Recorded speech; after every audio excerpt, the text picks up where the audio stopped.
Hello everyone, good morning. Wanted to put the preview for the Afghanistan Sri Lanka match.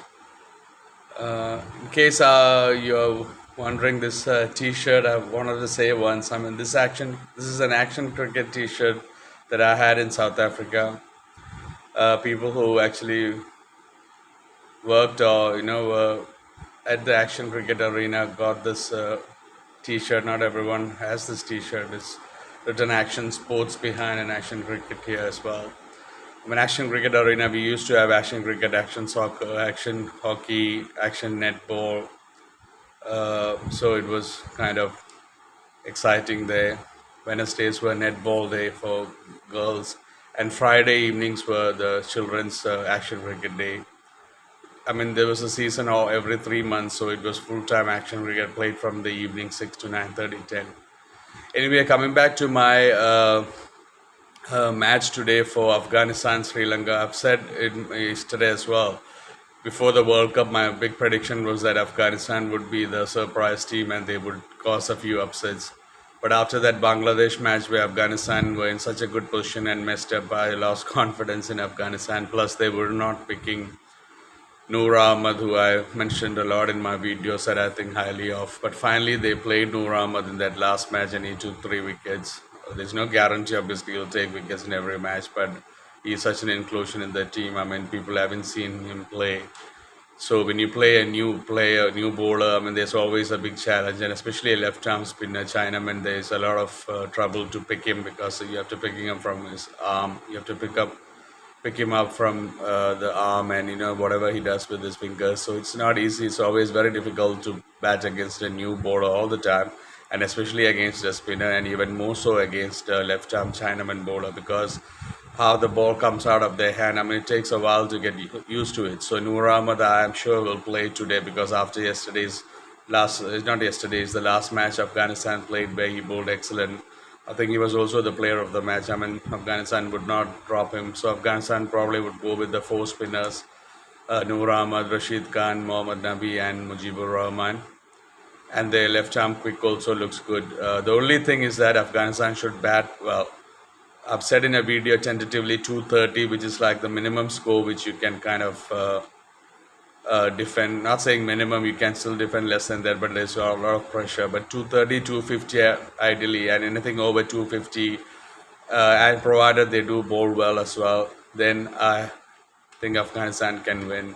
Sri Lanka, after a bad start to the World Cup, I was worried when they lost. Didn't like it when they lost against Australia. I wanted them to beat Australia, but they have been inconsistent. But in the last couple of matches, they have found their groove a bit. Against England, they won quite big.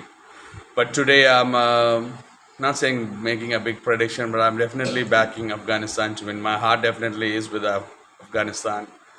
And if Afghanistan can get that 250, 260 runs on the board, if they bat first, and if they can bowl well, provided Noor Ahmad is this team, I don't see any reason why they can't beat Sri Lanka. They've already beaten England and Pakistan, so Afghanistan's confidence should be high. They should just bat sensibly and don't mess it up, keep wickets in hand. And at the top, I mean, Gurbaz and the other player, I mean, the opener, I mean, both of them will be important as well. Ramacha also batting well in this World Cup, so all of them will be important. Even down the order,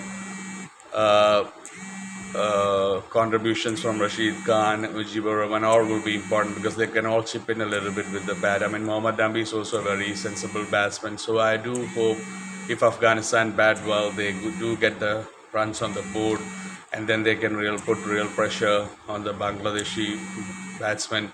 And Bangladesh confidence will definitely have a dent now after that loss against Netherlands. So, sorry, I'm talking about Bangladesh loss. I mean, I'm suddenly Sri Lanka shifted to Bangladesh. Sorry, it's Sri Lanka tomorrow. But Sri Lanka, I mean, it's actually they're coming after the England win. So what I'm saying is that Afghanistan should put the runs on the board and put pressure on Sri Lanka. If they bat first, we don't know how the toss will go, obviously.